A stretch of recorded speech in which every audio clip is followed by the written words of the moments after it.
ओष्टापिदाना नकुली दन्ते परिवृता पविः सर्वस्यै वाचैशाना चारुमामिह वादे सर्ववागीश्वरो विष्णुः स्त्रीरूपो मां सुवादे नमोऽस्त्वनन्ताय सहस्रमूर्तये सहस्रपादाक्षि शिरोरुबाहवे सहस्रनाम्ने पुरुषाय शाश्वते सहस्रकोटि युगधारिणे नमः। ब्रह्मचर्य हरिप्रीति सुविद्या वादशालिनः इष्टदान् कष्टहर्तॄन्नः विद्यामान्यान् मुनीन् नुमः। तपस्वाध्याय शुश्रूषा कृष्णपूजारतं मुनि विश्वेशम् इष्टदं वन्दे परिव्राट् चक्रवर्तिनम्। श्री कथितात्मने नमः। श्री विश्रुतात्मने नमः। ಹರಿಕಥಾಮೃತ ಸಾರ ಗುರುಗಳ ಕರುಣದಿಂದ ಪನಿತು ಪೇಳುವೆ ಪರಮ ಭಗವದ್ಭಕ್ತರಿದನಾದರದಿ ಕೇಳುವುದು. ಭಾದ್ರಪದ ಶುಕ್ಲ ನವಮಿ ಶ್ರೀ ಜಗನ್ನಾಥದಾಸರ ಆರಾಧನೆಯ ದಿವಸ. ಹಾಗಾಗಿ ಶ್ರೀ ಜಗನ್ನಾಥರ ಸ್ಮರಣೆಗಾಗಿ ಅವರ ಮೇರು ಕೃತಿಯಾದ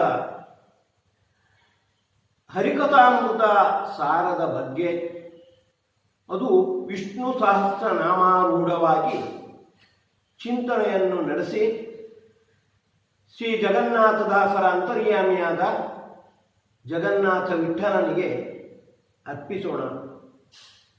ಹರಿಕಥಾಮೃತ ಸಾರ ಹೆಸರೇ ಸೂಚಿಸುವಂತೆ ಶ್ರೀಹರಿಗೆ ಸಂಬಂಧಪಟ್ಟ ಕಥೆ ಅಂದರೆ ವಾಂಗ್ಮಯ ಪ್ರಪಂಚ, ಅದರ ಅಮೃತದ ಸಾರ ಅದರಲ್ಲಿ ಅಡಗಿದೆ.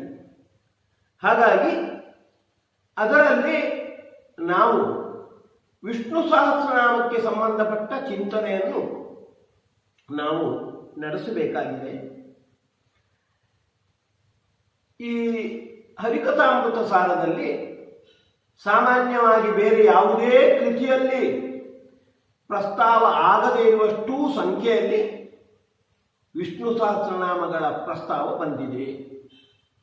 ಮುಖ್ಯವಾಗಿ 3 ಪ್ರಕಾರದಲ್ಲಿ ವಿಷ್ಣು ಸಹಸ್ರನಾಮಗಳ ಉಲ್ಲೇಖ ಬಂದಿದೆ. ಕೆಲವೊಮ್ಮೆ ಭಕ್ತ್ಯುದ್ರೇಕಕ್ಕೆ ಒಳಗಾಗಿ ಬೇರೆ ಯಾವುದೋ ಪ್ರಮೇಯವನ್ನು ತಿಳಿಸುವ ಪ್ರಸಂಗದಲ್ಲಿ ಬೇರೆ ಬೇರೆ ವಿಷ್ಣು ಸಹಸ್ರನಾಮಗಳ ಉಲ್ಲೇಖವನ್ನು ಅಲ್ಲಲ್ಲಿ ನಡೆಸ್ತಾರೆ ಜಗನ್ನಾಥದಾಸರು. ನಾರಾಯಣ, ವಾಸುದೇವ ಮುಂತಾದ ನಾಮಗಳಲ್ಲ, ವಿಷ್ಣು ಸಹಸ್ರನಾಮಗಳಲ್ಲೇ ವಿಶೇಷವಾಗಿ ಬಂದಿರುವ ನಾಮಗಳನ್ನು ಅಲ್ಲಲ್ಲಿ ಉಲ್ಲೇಖ ಮಾಡ್ತಾರೆ. ಇದು ಭಕ್ತ್ಯುದ್ರೇಕಕ್ಕಾಗಿ ಮಾಡುವಂಥದ್ದು. ಶ್ರೀಮದಾಚಾರ್ಯರ ಒಂದು ಗ್ರಂಥ ತತ್ವೋದ್ಯೋತ, ಅದರ ಮಂಗಲಾಚರಣೆ ಸರ್ವತ್ರಾಖಿಲ ಸಚ್ಛಕ್ತಿ ಸ್ವತಂತ್ರೋ ಶೇಷ ದರ್ಶನ ನಿತ್ಯಾತಾದೃಶ ಚಿಚ್ಚೇತ್ಯ ಎಂತೇಷ್ಟೋನೋ ರಮಾಪತಿ ಅಂತ ಇದೆ. ಅದನ್ನು ವ್ಯಾಖ್ಯಾನ ಮಾಡುವಾಗ ಟೀಕಾಚಾರ್ಯ ಹೇಳ್ತಾರೆ, ಯದ್ಯಪಿ ಅತ್ರ ನ ವಿಶೇಷಣಾನ ಪರಸ್ಪರ ಸಂಗತ್ಯಪೇಕ್ಷಾ ವಿಶೇಷ ಪ್ರಶಂಸಾ ಮಾತ್ರ ಪರತ್ವೇನ ನಿರಾಕಾಂಕ್ಷತ್ವ. ಇಲ್ಲಿ ಬೇರೆ ಬೇರೆ ವಿಶೇಷಣಗಳಿವೆ. ಒಂದು ವಿಶೇಷಣಕ್ಕೂ ಮತ್ತೊಂದು ವಿಶೇಷಣಕ್ಕೂ ಏನು ಸಂಬಂಧ ಅಂತ ಚಿಂತನೆ ಮಾಡುವ ಅವಶ್ಯಕತೆ ಇಲ್ಲ. ಯಾಕೆಂದ್ರೆ ವಿಶೇಷನಾಗಿರ್ತಕ್ಕಂಥ ರಮಾಪತಿಯನ್ನು ಹೊಗಳುವುದಕ್ಕಾಗಿಯೇ ಹೊರಟಿರುವಂತ. ಹಾಗಾಗಿ ಮಧ್ಯೆ ಮಧ್ಯೆ ಇದಾದ ಮೇಲೆ ಮತ್ತೇನು, ಅದಾದ ಮೇಲೆ ಮತ್ತೇನು ಅಂತ ಆಕಾಂಕ್ಷೆ ಬರುವುದೇ ಇಲ್ಲ. ಆಕಾಂಕ್ಷೆಯ ಪೂರ್ಣೆಗಾಗಿ ಈ ವಿಶೇಷಣಗಳನ್ನು ಕೊಟ್ಟದ್ದಲ್ಲ ಅಂತ ಹೇಳಿ, ಆದರೂ ತಥಾಪಿ ಏತೇರೇವ ಸ್ತವನೆ ಕಿಮಪಿ ಪ್ರಯೋಜನ ಅಭಿಧೀಯತೆ, ಈ ವಿಶೇಷಣಗಳನ್ನೇ ಆಯ್ಕೆ ಮಾಡುವುದಕ್ಕೆ ಏನೋ ಒಂದು ಪ್ರಯೋಜನ ಇದೆ, ಅದನ್ನು ಹೇಳ್ತೇವೆ ಅಂತ ಹೇಳ್ತಾರೆ. ಇಲ್ಲಿ ಒಂದು ಅಂಶ ಗಮನಿಸಬೇಕಾಗುತ್ತೆ. ವಿಶೇಷವನ್ನು ಹೊಗಳಲಿಕ್ಕೆ ಬಳಸಿರ್ತಕ್ಕಂಥ ವಿಶೇಷಣಗಳು ಪರಸ್ಪರ ಸಾಂಗತ್ಯವನ್ನು ಹೊಂದಬೇಕಾಗಿಲ್ಲ. ಆ ವಿಷಯವನ್ನು ನಾವು ವಿಷ್ಣು ಹರಿಕಥಾಮೃತ ಸಾರದಲ್ಲಿ ಅಲ್ಲಲ್ಲಿ ಉಲ್ಲೇಖ ಮಾಡಿರ್ತಕ್ಕಂತಹ ವಿಷ್ಣು ಸಹಸ್ರನಾಮಗಳ ಉಲ್ಲೇಖಕ್ಕೆ ನಾವು ಈ ನಿಯಮವನ್ನು ಅಳವಡಿಸಿಕೊಳ್ಬೇಕಾಗುತ್ತೆ. ಆ ಪದ್ಯದಲ್ಲಿ, ಆ ನುಡಿಯಲ್ಲಿ ಬಂದಿರತಕ್ಕಂಥ ಪ್ರಮೇಯಕ್ಕೆ ವಿಶೇಷವಾಗಿ ಸಂಬಂಧ ಪಡದೆ ಬೇರೆ ಬೇರೆ ವಿಷ್ಣು ಸಹಸ್ರನಾಮಗಳ ಉಲ್ಲೇಖ ಕೆಲವೊಮ್ಮೆ ನಡೆಯುತ್ತೆ. ಇದು ಒಂದು ಪ್ರಕಾರ. ಮತ್ತೊಂದು ಪ್ರಕಾರ ವಿಷ್ಣು ಸಹಸ್ರನಾಮವನ್ನು ಇಟ್ಟುಕೊಂಡು ಅದರ ವ್ಯಾಖ್ಯಾನವನ್ನು, ಅದರ ಅರ್ಥ ವಿವರಣೆಯನ್ನು, ಅರ್ಥದ ಸ್ಪಷ್ಟೀಕರಣವನ್ನು ಅಲ್ಲಲ್ಲಿ ಜಗನ್ನಾಥದಾಸರು ಮಾಡಿದ್ದಾರೆ. ಮತ್ತೊಂದು ರೀತಿ ವಿಷ್ಣು ಸಹಸ್ರನಾಮದ ಉಲ್ಲೇಖ ಇಲ್ಲ. ಆದರೆ ವಿಷ್ಣು ಸಹಸ್ರನಾಮಗಳಲ್ಲಿ ಪ್ರಸ್ತುತವಾದ ಪ್ರಸಿದ್ಧ ಪ್ರಮೇಯಗಳ ಉಲ್ಲೇಖ ಅಲ್ಲಲ್ಲಿ ಬರುತ್ತೆ. ಆ ಪ್ರಮೇಯಗಳನ್ನು ಕಂಡಾಗ ಈ ಪ್ರಮೇಯಗಳಿಗೆ ಸಂಬಂಧಪಟ್ಟ ನಾಮ ವಿಷ್ಣು ಸಹಸ್ರನಾಮ ಇದು ಅಂತ ನಮಗೆ ಎದ್ದು ಕಾಣಬೇಕು. ಆ ರೀತಿ ಉಲ್ಲೇಖ ಬಂದಿದೆ. ಹೀಗೆ 3 ಪ್ರಕಾರಗಳಲ್ಲಿ ಬಂದಿದೆ. ಆ 3 ಪ್ರಕಾರಗಳಿಗೆ ಸಂಬಂಧಪಟ್ಟ ಒಂದು 5 ದೃಷ್ಟಾಂತಗಳ ಮೂಲಕ ಹರಿಕಥಾಮೃತ ಸಾರದ ಆ ಮಾಧುರ್ಯವನ್ನು ಆಸ್ವಾದಿಸೋಣ. ಮೊದಲನೇದಾಗಿ ಅಲ್ಲಲ್ಲಿ ಉಲ್ಲೇಖ, ವಿಷ್ಣು ಸಹಸ್ರನಾಮಗಳ ಉಲ್ಲೇಖ. ಆವೇಶಾವತಾರ ಸಂಧಿಯಲ್ಲಿ ಅದು 20ನೇ ಸಂಧಿ 2ನೇ ಪದ್ಯದಲ್ಲಿ ಒಂದು ಮಾತು ಹೀಗೆ ಬರುತ್ತದೆ. ಸರ್ವದೇವೋತ್ತಮನು ಸರ್ವಗ ಪರಮ ಪುರುಷ ಪುರಾತನ ಜರಾಮರಣ ವರ್ಜಿತ ವಾಸುದೇವಾರ್ಜಮಿತ ರೂಪಾತ್ಮ. ಇಲ್ಲಿ ಸರ್ವಗ ಮತ್ತೆ ಪುರಾತನ, ಆಮೇಲೆ ಜರಾಮರಣ ವರ್ಜಿತ ಅಂತ ಬಂದಿದೆ. ಅದು ಜನ್ಮ ಮೃತ್ಯು ಜರಾತಿಗ ಅನ್ನುವ ನಾಮದ ಅರ್ಥದ ಅನುವಾದ. ಹಾಗೆ ಅಮಿತ ರೂಪಾತ್ಮ, ಅನೇಕ ಮೂರ್ತಿ ಅಂತ ಬಂದಿದೆ, ಅದರದ್ದು ಅಮಿತ ರೂಪಾತ್ಮ. ಇಲ್ಲಿ ಹೀಗೆ ಉಲ್ಲೇಖ ಮಾಡುವಾಗಲೂ ಕೂಡ ಜಗನ್ನಾಥದಾಸರು ಒಂದು ಸ್ವಾರಸ್ಯವನ್ನು ತೋರಿಸ್ತಾರೆ. ಅಲ್ಲಲ್ಲಿ ಕೆಲವೊಮ್ಮೆ ವಿವರಣೆಯನ್ನು ಸ್ವಲ್ಪ ಮಾಡ್ತಾರೆ. ಈಗ ಪುರಾತನ ಅನ್ನುವ ನಾಮವನ್ನು ಉಲ್ಲೇಖ ಮಾಡಿದರು. ಪುರಾತನ ಅನ್ನುವುದಕ್ಕೆ ಪ್ರಾಚೀನನಾದವ ಅಂತ ಒಂದು ಅರ್ಥ. ಮತ್ತೊಂದು ಅರ್ಥ ಪುರೇಶು ಆ ತತತಿ ತನೋತಿ ಇತಿ ಪುರಾತನ. ತತತಿ ಅಥವಾ ತನೋತಿ ಅಂದ್ರೆ ಪುರಗಳಲ್ಲಿ ವಿಸ್ತಾರ ಮಾಡುವವ, ಅಲ್ಲಿರ್ತಕ್ಕಂಥ ಗುಣಗಳು, ಆ ಜೀವದಲ್ಲಿ ಇರ್ತಕ್ಕಂಥ ಗುಣಗಳನ್ನು ವಿಸ್ತಾರ ಮಾಡುವವ ಅನ್ನುವ ದೃಷ್ಟಿಯಿಂದ ಪುರಾತನ ಅಂತ ಹೆಸರು ಬಂದಿರುವಂಥದ್ದು. ಪ್ರಾಚೀನ ಅನ್ನುವ ಅರ್ಥ ಇದ್ದೇ ಇದೆ. ಹಾಗೆ ಪುರೇಶು ಏ ಅತಂತಿ ಒಂದು ಮತ್ತೊಂದು ಅರ್ಥ. ಪುರೇಶು ಅತಂತಿ, ಯಾರು ಇರ್ತಾರೆ ತತ್ವಾಭಿಮಾನಿ ದೇವತೆಗಳು, ಅವರನ್ನು ನಯತಿ, ಅವರನ್ನು ಪ್ರೇರಿಸುವವ, ಈ ಅರ್ಥವನ್ನು ಮಾಡಬಹುದು. ದೇಹದಲ್ಲಿರ್ತಕ್ಕಂತಹ ತತ್ವವನ್ನು ನಿಯಮಿಸತಕ್ಕಂತಹ ತತ್ವಾಭಿಮಾನಿ ದೇವತೆಗಳು ಪುರಾತ, ಅವರನ್ನು ನಯತಿ, ಅವರನ್ನು ಪ್ರೇರಿಸುವ ದೃಷ್ಟಿಯಿಂದ ಅವ ಪುರಾತನ. ಅದಕ್ಕಾಗಿ ಅದರ ಪಕ್ಕದಲ್ಲೇ ಬಳಸಿದ್ರು ಮಹಾಪುರುಷ. ಪುರೇ ಶೇತೆ ಇತಿ ಪುರಿ ಶೇತೆ ಇತಿ ಪುರುಷ, ಶರೀರದಲ್ಲಿ ಇರುವವ, ಜೀವನೂ ಆಗ್ತಾನೆ, ಆದರೆ ಇವ ಮಹಾಪುರುಷ.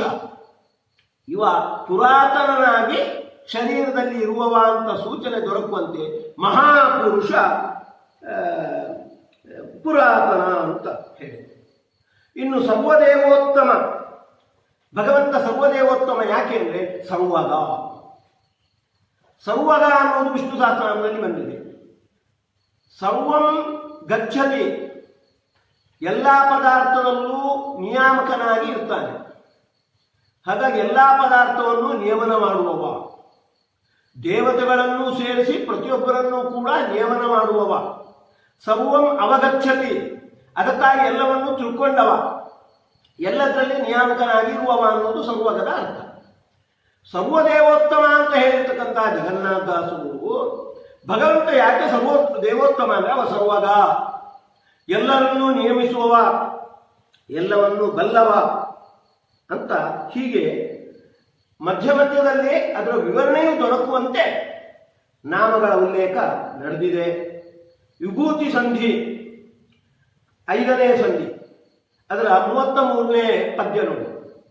ನಿಧನ ಧನದ ವಿಧಾತ ವಿಗತ ಅಭ್ಯಧಿಕ ಸಮವರ್ತಿ ಸಾಮಗ ತ್ರಿದಶ ಗಣ ಸಂಪೂಜ್ಯ ತ್ರಿಕಬುದ್ಧಾಮ ಶುಭನಾಮ ಅಂತ 33ನೇ ನಾಮ.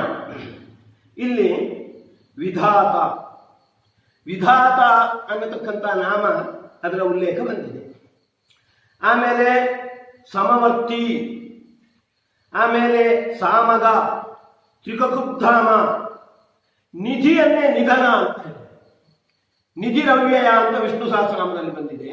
ಅದನ್ನೇ ನಿಧನ ಅಂತ ಸ್ವಲ್ಪ ಅದನ್ನು ಪರಿವರ್ತನೆ ಮಾಡಿ ತೋರಿಸಿಕೊಟ್ಟಿದ್ದಾರೆ. ಇಲ್ಲಿಯೂ ಕೂಡ ನೋಡಿ, ಸಮವರ್ತಿ ಸಾಮಗ, ಸಮವರ್ತಿ ಆಗಿರುವುದರಿಂದೇನೆ ಅವ ಸಾಮಗ. ಸಮಂ ಗಚ್ಚತಿ, ಅವರವರ ಯೋಗ್ಯತೆಗೆ ತಕ್ಕಂತೆ ತನ್ನ ಸನ್ನಿಧಾನವನ್ನು ತೋರಿಸ್ತಾ ಅಲ್ಲಿ ಇರ್ತಾನೆ, ಆದುದರಿಂದ ಅವ ಸಮಗ. ಸಮಗನೇ ಸಾಮಗ. ಅಲ್ಲಿ ದೀರ್ಘ ಬಂದಿರುವಂತ ಆ ದೀರ್ಘ ಏನು ಸೂಚಿಸುತ್ತೆ ಅಂದ್ರೆ ಅವನ ಇರುವಿಕೆಯಲ್ಲಿ ಇರುವ ಒಂದು ಅತಿಶಯವನ್ನು ಅದು ಸೂಚಿಸುತ್ತೆ.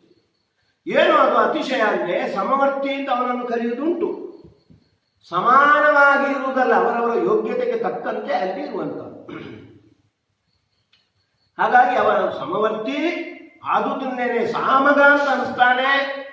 ಹಾಗಾಗಿ ಅವರವರ ಯೋಗ್ಯತೆಗೆ ತಕ್ಕಂತೆ ಅಲ್ಲಿ ಇರುವವ ಅಂತ ಹೀಗೆ ಆ ನಾಮದ ಬಗ್ಗೆ ಬೆಳಕು ಚೆಲ್ಲುವಂತೆ ಕೆಲವು ವಿಶೇಷಣಗಳನ್ನು ಇಲ್ಲಿ ಬಳಸಿದ್ದಾರೆ. ತ್ರಿದಶಾಧ್ಯಕ್ಷ ಅಂತ ವಿಷ್ಣು ಸಹಸ್ರನಾಮದಲ್ಲಿ ಬಂದಿದೆ. ಅದರ ಅರ್ಥದ ಸ್ಫುರಣೆ ಆಗುವಂತೆ ತ್ರಿದಶಗಣ ಸಂಪೂಜ್ಯ. ತ್ರಿದಶರು ಅಂದ್ರೆ 3 ದಶಗಳನ್ನು ಒಳಗೊಂಡಿರ್ತಕ್ಕಂಥ, 3 ಅವಸ್ಥೆಗಳನ್ನಷ್ಟೇ ಒಳಗೊಂಡಿರ್ತಕ್ಕಂತಹ ದೇವತೆಗಳು, ಅವರ ಸಮೂಹದಿಂದ ಪೂಜ್ಯನಾದವ. ಹಾಗಾಗಿ ಅವನು ತ್ರಿದಶಾಧ್ಯಕ್ಷ ಅಂತ ಈ ರೀತಿ ಅರ್ಥಸ್ಫುರಣೆ ಬರುವಂತೆ ವಿಶೇಷಣಗಳನ್ನು ಬಳಸಿದ್ದಾರೆ. ಬಿಂಬೋಪಾಸನ ಸಂಧಿ 18ನೇ ನುಡಿ. ಲೋಕಬಂಧು ಲೋಕನಾಥ ವಿಶೋಕ ಭಕ್ತರ ಅಶೋಕನಾಶನ ಶ್ರೀಕರಾರ್ಚಿತ ಸೋಂಕದಂದದಲಿಪ್ಪ ಸರ್ವರುಳು. ಸ್ವಾರಸ್ಯ ಅಂದ್ರೆ ಲೋಕಬಂಧು ವಿಷ್ಣು ಸಹಸ್ರನಾಮ, ಲೋಕನಾಥ, ವಿಶೋಕ, ಹಾಗೇನೆ ವಿಶೋಕ ಶೋಕನಾಶನ. ಶೋಕನಾಶನದ ಅರ್ಥ ವಿವರಣೆಯು ಬರುವಂತೆ ಮಾಡಿದ್ದಾರೆ. ಭಕ್ತರ ಶೋಕನಾಶ, ಶೋಕವನ್ನು, ಎಲ್ಲರ ಶೋಕವನ್ನು ನಾಶ ಮಾಡುವುದು ಶೋಕನಾಶನ ಅಂತ ಬಂದಿದೆ. ಅಭಕ್ತರ ಶೋಕವನ್ನು ನಾಶ ಮಾಡುವುದಿಲ್ಲ, ಭಕ್ತರಿಗೆ ಶೋಕವನ್ನೇ ಕೊಡುವವ. ಮತ್ತೆ ಅವ ಭಕ್ತರ ಶೋಕವನ್ನು ನಾಶನ ಮಾಡುವವ. ಭಕ್ತರ ಶೋಕ ಮಾಡಲಿಕ್ಕೆ, ನಾಶ ಮಾಡಲಿಕ್ಕೆ ಅವನ ಅರ್ಹತೆ ಯಾವುದು? ಅವ ವಿಶೋಕ. ತಾನು ಶೋಕದ ಸೋಂಕಿಗೆ ಒಳಗಾಗದೆ ಉಳಿದ ಭಕ್ತರ ಸಂಸಾರ ಮುಂತಾದಕ್ಕೆ ಸಂಬಂಧಪಟ್ಟ ಶೋಕವನ್ನು ನಾಶ ಮಾಡುವವ. ಮತ್ತೊಂದು ಶ್ರೀಕರಾರ್ಚಿತ. ಶ್ರೀಕರ ಅಂತ ಒಂದು ವಿಷ್ಣು ಸಹಸ್ರನಾಮ ಇದೆ. ಅವ ಯಾಕೆ ಶ್ರೀಕರ ಅಂದ್ರೆ ಶ್ರೀಕರ ಅರ್ಚಿತ ಆಗಿರುವುದನ್ನೇ ನಾವು ಶ್ರೀಕರ. ಶ್ರೀಕರ ಅನ್ನುವುದಕ್ಕೆ ಶ್ರೀಹಿ ಕರೇ ಯಸ್ಯ ಸಹ, ಚಕ್ರವಾಣಿ ಅಂತ ಇದೆಯಲ್ಲ, ಚಕ್ರಂ ಪಾಣೋ ಯಸ್ಯ ಅಂತ. ಹಾಗೆ ಶ್ರೀಹಿ ಕರೇ ಯಸ್ಯ, ಯಾರ ಕೈಯಲ್ಲಿ ಶ್ರೀ ಲಕ್ಷ್ಮೀದೇವಿ ಇದ್ದಾಳೆ, ಕೈಯಲ್ಲಿರುವಷ್ಟು ಅಷ್ಟು ಅವಳಿಗೆ ಭಗವಂತನಿಗೆ ಅಧೀನರಾಗಿರ್ತಕ್ಕಂಥ ಆ ಅರ್ಥವನ್ನು ಶ್ರೀಕರ ಅನ್ನುವ ನಾಮ ಕೊಡುತ್ತೆ. ಆ ಅಭಿಪ್ರಾಯದಲ್ಲಿ ಶ್ರೀಕರಾರ್ಚಿತ, ಶ್ರೀಕರೇ ಯಸ್ಯ ಯಸ್ಯ ಸಹ ಶ್ರೀಕರ ಅತೇವ ಸಹ ಶ್ರೀಕರಾರ್ಚಿತ ಅಂತ. ಭಗವಂತ ಎಲ್ಲರ ಒಳಗೆ ಇರ್ತಾನೆ, ಸರ್ವಗ ಅಂತ. ಎಲ್ಲರ ಒಳಗೆ ಸರ್ವಗ ಅನ್ನೋದ್ರ ಅರ್ಥವಿವರಣೆ ಸರ್ವೊಳಳು ಅಂತ, ಇಪ್ಪ ಅಂತ. ಹೇಗೆ ಇರ್ತಾನೆ ಅಂದ್ರೆ ಸೋಂಕದಂದದಲ್ಲಿ ಅಂತ ಒಂದು, ಸೋಂಕದಂದದಲಿಪ್ಪ ಸರ್ವರುಳು. ಸರ್ವಗ ಅಂತ ಒಂದು ವಿಷ್ಣು ಸಹಸ್ರನಾಮ, ಅದರ ಸ್ಪಷ್ಟೀಕರಣ. ಭಗವಂತ ಎಲ್ಲರಲ್ಲೂ ಇರ್ತಾನೆ. ಎಲ್ಲರಲ್ಲೂ ಅಂದ್ರೆ ಹೇಯವಾದ ಪದಾರ್ಥದಲ್ಲೂ ಅದರ ಸಾಮರ್ಥ್ಯ ಅಭಿವ್ಯಕ್ತವಾಗುವುದಕ್ಕಾಗಿ ಅಲ್ಲೂ ಇರ್ತಾನೆ, ಕೆಟ್ಟ ವ್ಯಕ್ತಿಗಳಲ್ಲೂ ಇರ್ತಾನೆ. ಆದರೆ ಆ ಕೆಟ್ಟತನದ, ಆ ಹೇಯತ್ವದ ಸ್ಪರ್ಶ ಅವನಿಗೆ ಇಲ್ಲ. ಅದನ್ನು ಸೋಂಕದಂದದಲ್ಲಿ ಲೋಪದೋಷಗಳ ಸ್ಪರ್ಶ ಆಗದಂತೆ ಪ್ರತಿಯೊಂದು ಪದಾರ್ಥದಲ್ಲೂ ಇರ್ತಾನೆ. ಒಂದು ವಿಷ್ಣು ಸಹಸ್ರನಾಮ ಹೊರಟಿದೆ, ಸರ್ವಯೋಗ ವಿನಿಶ್ಚಿತ. ಸರ್ವೇಷಾಂ ಯೋಗಾಃ ಸರ್ವಯೋಗಾಃ, ಸರ್ವಯೋಗಾಃ ವಿನಿಶ್ಚಿತಾಃ ಯಸ್ಮಾತ್. ಎಲ್ಲ ಪದಾರ್ಥಗಳ ಸಂಬಂಧವನ್ನು ಕಳ್ಕೊಂಡವ, ಎಲ್ಲರಲ್ಲೂ ಇದ್ರೂ ಕೂಡ ಇದ್ರೂ ಇರದಂತೆ ಇರುವ ಸಾಮರ್ಥ್ಯ ಅವನಿಗೆ ಇದೆ. ಅದನ್ನು ಇಲ್ಲಿ ಜಗನ್ನಾಥದಾಸರು ಉಲ್ಲೇಖ ಮಾಡಿದ್ದಾರೆ. ಹಾಗೆಯೇ ಇನ್ನೊಂದು ಪಂಚತನ್ಮಾತ್ರಾ ಸಂಧಿಯಲ್ಲಿ 7ನೇ ಸಂಧಿ ಅಲ್ಲಿ ಬರ್ತಕ್ಕಂತಹ ಒಂದು 33ನೇ ಹಾಡು. ಶ್ರೀನಿಕೇತನ ಸಾತ್ವತಾಂ ಪತಿ ಜ್ಞಾನಗಮ್ಯ ದಯಾಸುರಾರ್ದನ ಮೌನಿ ಕುಲ ಸನ್ಮಾನ್ಯ ಮಾನದ ಮಾತುಳತ್ವಂ ಸೀಂ. ಇಲ್ಲಿ ಸಾತ್ವತಾಂ ಪತಿ, ಜ್ಞಾನಗಮ್ಯ, ಹಾಗೆ ಮಾನ್ಯ, ಮಾನವ, ಇಷ್ಟು ಹೆಸರುಗಳ ಉಲ್ಲೇಖವನ್ನು ಮಾಡಿದ್ದಾರೆ. ಇಲ್ಲಿ ಗಮನಿಸಬೇಕಾದ ಅಂಶ, ಮಾನ್ಯ ಅಂತ ವಿಷ್ಣು ಸಹಸ್ರನಾಮದಲ್ಲಿ ಬರ್ತದೆ. ಅಮಾನಿ, ಮಾನದೋ, ಮಾನ್ಯ. ಅದಕ್ಕೆ ಒಂದು ವಿವರಣೆ, ಚಿಕ್ಕ ವಿವರಣೆಯನ್ನು ನೀಡಿದ್ದಾರೆ. ಯಾರಿಂದ ಭಗವಂತ ಮಾನ್ಯ? ದುರ್ಯೋಧನಾದಿಗಳು ಕೃಷ್ಣನನ್ನು ಗೌರವಿಸುವುದಿಲ್ಲ. ಅದಕ್ಕಾಗಿ ಮೌನಿ ಕುಲ ಸನ್ಮಾನ್ಯ. ಮೌನಿಗಳು ಅಂದರೆ ಮನನ ಉಳ್ಳವರು ಅಂತ ಅರ್ಥ. ಆಚಾರ್ಯರು ಗೀತಾ ಭಾಷೆಯಲ್ಲಿ ಬರುತ್ತೆ ಮೌನ ಅಂತ ಹೇಳಿದಾಗ ಮನನಂ ಮೌನಂ, ಮನನ. ಹಾಗಾಗಿ ಮೌನಿ ಕುಲ ಅಂದರೆ ಮನನ ಉಳ್ಳ ಜ್ಞಾನಿಗಳ ಸಮೂಹ. ಅದರಿಂದ ಮಾನ್ಯನಾಗಿರ್ತಕ್ಕಂಥವನು ಭಗವಂತ. ಹಾಗಾಗಿ ಮಾನ್ಯ ಅನ್ನುವ ವಿಷ್ಣು ಸಹಸ್ರನಾಮದ ಒಂದು ವಿವರಣೆಯನ್ನು ನೀಡಿದಂತಾಯಿತು. ಹಾಗೆ ಮಾನದ, ಎಲ್ಲರಿಗೆ ಗೌರವವನ್ನು ನೀಡುವವ, ಅದನ್ನು ರಕ್ಷಣೆ ಮಾಡುವವ, ಹೀಗೆ ಅದರ ವಿವರಣೆ ಬರುವಂತೆ ಕೆಲವು ವಿವರಣೆಯನ್ನು ಕೊಟ್ಟು ಕೆಲವು ನಾಮಗಳ ಉಲ್ಲೇಖವನ್ನು ನಡೆಸಿದ್ದಾರೆ. ನೈವೇದ್ಯ ಪ್ರಕರಣದಲ್ಲಿ 5ನೇ ಪ್ರಕರಣ 31ನೇ 6ನೇ ನಾಮ ಹೀಗೆ ಬರುತ್ತೆ. ಇಲ್ಲಿ 31ನೇ ಪ್ರಕರಣ ಅದು, ಅದರಲ್ಲಿ 6ನೇ ಪದ್ಯ ಹೀಗೆ ಬರುತ್ತೆ. ವೀತ ಭಯ ವಿಜ್ಞಾನದಾಯಕ ಭೂತ ಭವ್ಯ ಭವತ್ ಪ್ರಭು ಕಳಾರಾತಿ ಕಗವರ ವಾಹನ ಕಮಲಾಕಾಂತ ನಿಶ್ಚಿಂತ. ವೀತಭಯ ಅಂತಲೇ ಒಂದು ವಿಷ್ಣು ಸಹಸ್ರನಾಮ, ಅದನ್ನು ಹೇಳಿತು. ಭೂತ ಭವ್ಯ ಭವತ್ ಪ್ರಭು ಅಂತ ಆ ನಾಮದ ಉಲ್ಲೇಖವು ಇಲ್ಲಿ ನಡೆದಿದೆ. ಹೀಗೆ ಕೆಲವು ನಾಮಗಳ ಉಲ್ಲೇಖ. ಆ ಪದ್ಯದಲ್ಲಿ ಪ್ರಸ್ತುತವಾದ ಪ್ರಮೇಯಕ್ಕೆ ವಿಶೇಷವಾಗಿ ಸಂಬಂಧ ಇಲ್ಲ. ಭಕ್ತ್ಯುದ್ರೇಕದಿಂದ ಭಗವಂತನನ್ನು ಸ್ತುತಿಸಬೇಕು ಅನ್ನುವುದಕ್ಕಾಗಿ ಭಗವಂತನ ವಿಶಿಷ್ಟವಾದ ನಾಮಗಳನ್ನು ಅಲ್ಲಲ್ಲಿ ಉಲ್ಲೇಖ ಮಾಡುವುದು ಇದು ಸಹಜವಾದದ್ದು. ಅದೇ ನಾವು ತತ್ವೋದ್ಯೋಗದ ಮಂಗಲಾಚರಣೆಗೆ ಸಂಬಂಧಪಟ್ಟಿರತಕ್ಕಂತಹ ಟೀಕಾಚಾರ್ಯನ ಮಾತು, ವಿಶೇಷ ಪ್ರಶಂಸಾ ಮಾತ್ರ ಪರತ್ವಾತ್ ನಾ ಪರಸ್ಪರ ಸಂಗತ್ಯ ಅಪೇಕ್ಷಾ ಅಂತ ಹೇಳಿದಾಗಿದೆ. ಜಗನ್ನಾಥ ವಿಠ್ಠಲನನ್ನು ಹೊಗಳುವ ಉದ್ದೇಶ. ಅದಕ್ಕಾಗಿ ಮಧ್ಯೆ ಮಧ್ಯೆ ಪ್ರಮೇಯಗಳನ್ನು ತಿಳಿಸುವಾಗ ಮಧ್ಯೆ ಮಧ್ಯೆ ಬೇರೆ ಬೇರೆ ಅವನ ವಿಶಿಷ್ಟವಾದ ನಾಮಗಳನ್ನು ಉಲ್ಲೇಖ ಮಾಡಿ ಅವನನ್ನು ಸ್ತುತಿಸುವಂಥದ್ದು. ಹೀಗೆ ಮಾಡಿದ್ದಾರೆ. ಇನ್ನೂ ಒಂದು ಆಯಾಮ, ಅದು ಹೇಗೆ ಅಂದರೆ, ಒಂದು ನಾಮವನ್ನು ಉಲ್ಲೇಖ ಮಾಡಿ ಅದಕ್ಕೆ ಸಂಬಂಧಪಡ್ತಕ್ಕಂತಹ ಎಲ್ಲ ವಿಚಾರಗಳನ್ನು ಪ್ರಸ್ತುತಪಡಿಸುವಂಥದ್ದು ಒಂದು ರೀತಿ ಅದರ ವ್ಯಾಖ್ಯಾನ. ಅದನ್ನು ಒಂದು 5 ದೃಷ್ಟಾಂತಗಳನ್ನು ನೋಡೋಣ. ಆರೋಹಣ ತಾರತಮ್ಯ ಸಂಧಿ 26ನೇ ಸಂಧಿ, ಅದರಲ್ಲಿ 15ನೇ ನುಡಿ ಹೀಗೆ ಬರುತ್ತೆ.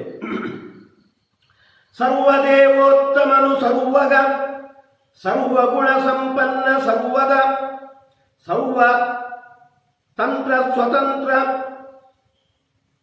ಸರ್ವಾಧಾರ ಸರ್ವಾತ್ಮ ಸರ್ವತೋಮುಖ ಸರ್ವನಾಮಕ ಸರ್ವಜನ ಸುಪೂರ್ಣ ಶಾಶ್ವತ ಸರ್ವಕಾಮದ ಸರ್ವಸಾಕ್ಷಿಗ ಸರ್ವಜಿತ್ ಸರ್ವ.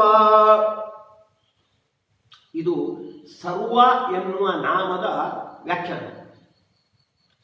ಸರ್ವ ನಾಮಕ ಅಂತ ಸರ್ವ ಎನ್ನುವ ನಾಮವನ್ನು ಒಳಗೊಂಡವ ಅನ್ನುವುದನ್ನು ಹೇಳಿಬಿಟ್ಟಿದ್ದಾರೆ. ಸರ್ವಶರ್ವ ಶಿವಸ್ಥಾನು ಅಂತ ವಿಷ್ಣು ಸಹಸ್ರನಾಮದಲ್ಲಿ ಸರ್ವ ಎನ್ನುವ ಹೆಸರು ಅವನಿಗಿದೆ. ಅದು ಯಾಕಿದೆ? ಸಾಂಕೇತಿಕವಾಗಿ ಅಲ್ಲ. ಅದಕ್ಕೆ 12 ವಿಶೇಷಣಗಳನ್ನು ಕೊಟ್ಟು ಆ ಸರ್ವನಾಮದ ವಿವರಣೆಯನ್ನು ಇಲ್ಲಿ ನಡೆಸಿದ್ದಾರೆ ಈ ಪದ್ಯದಲ್ಲಿ. ಸ್ವಾರಸ್ಯ, ಅವ ಸರ್ವನಾಮಕ. ಯಾಕೆಂದ್ರೆ ಅವ ಸರ್ವ. ಯದಧೀನಂ ಯಸ್ಯ ತತ್ತ ತತ್ತದಿತ್ಯೇವ ಗಣ್ಯತೆ. ಎಲ್ಲದರ ಸತ್ತ ಅನ್ನುವುದು ಭಗವಂತನಿಗೆ ಅಧೀನ ಆಗಿರುವುದರಿಂದ ಆ ಎಲ್ಲವನ್ನೂ ಹೇಳ್ತಕ್ಕಂಥ ಸರ್ವಶಕ್ತಿಯಿಂದ ಮುಖ್ಯವಾಚ್ಯನಾದವ ಭಗವಂತ. ಹಾಗಾಗಿ ಸರ್ವ ಆದುದರಿಂದೇನೆ ಸರ್ವನಾಮಕ ಒಂದಾಗಿ. ಇನ್ನು ಸ್ವಾರಸ್ಯ, ಸಾಮಾನ್ಯವಾಗಿ ಸರ್ವ ಅಂದರೆ ಸರ್ವ ಸ್ವರೂಪ ಅಂತ ತಿಳ್ಕೊಳ್ಳುವ ಪ್ರಸಂಗ ಇದೆ. ಅದಕ್ಕೆ ಹಾಗಾಗಬಾರದು ಅನ್ನುವುದಕ್ಕೆ ಅದಕ್ಕೆ ಬೇರೆ ಬೇರೆ ಅರ್ಥವನ್ನು ನಾವು ನೋಡಬೇಕಾದದ್ದು. ಅದನ್ನು ಜಗನ್ನಾಥದಾಸರು ಅದರ ಸೂಚನೆ ನೀಡಿದ್ದಾರೆ. ಪ್ರಾರಂಭದಲ್ಲಿ ಹೇಳಿದ್ರು ಅವ ದೇವೋತ್ತಮ, ಸರ್ವದೇವೋತ್ತಮನು. ಅವ ಸರ್ವದೇವೋತ್ತಮ ಯಾಕೆ ಅಂದರೆ ಅದಕ್ಕೆ ಪೂರಕವಾಗಿ ಅವ ಸರ್ವನಾಮವನ್ನು ಹೊಂದಿರುವುದನ್ನೇ ಅವ ಸರ್ವದೇವೋತ್ತಮ. ತಾರತಮ್ಯದ ಪ್ರಸಂಗದಲ್ಲಿ ಬರುವಂಥದ್ದು ಸಾಕಾಷ್ಟ ಸಾ ಪರಾಗತಿ. ತಾರತಮ್ಯದ ಆರೋಹಣ ಪದ್ಧತಿಯಲ್ಲಿ ತಾರತಮ್ಯವನ್ನು ಹೇಳುವಾಗ ಕೊನೆಯಲ್ಲಿರುವವ ಸಾಕಾಷ್ಟ ಸಾ ಪರಾಗತಿ. ಹಾಗೆ ಸರ್ವದೇವೋತ್ತಮನು ಯಾಕೆಂದರೆ ಸರ್ವನಾಮವನ್ನು ಹೊಂದಿರುವುದರಿಂದ.